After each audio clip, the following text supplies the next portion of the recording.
প্রথম জীবনে মানুষটাকে তার পাই। তার স্মৃতি নিয়ে কি সারা জীবন বেঁচে থাকবেন? ইনশাআল্লাহ আমরা যেন ওপারে দেখা করতে পারি। কতটুকু আত্মবিশ্বাস রাখেন? আল্লাহ তো বলছে যে এই দুনিয়াতে যে যাকে বেশি ভালোবাসবে পরকালে তার সাথে তার মিলন হবে। এই আত্মবিশ্বাসটুকু নিয়েই আছে।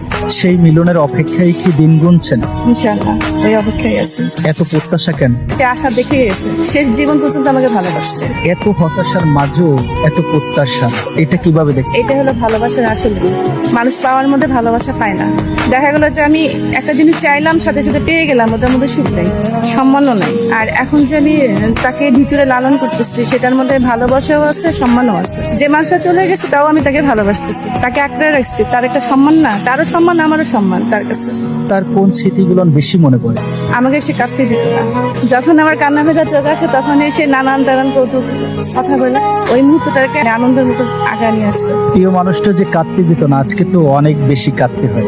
এটাও আমার কাছে আমার যে একজন আমার পাশে আছে, বুকের ভিতরে আছে।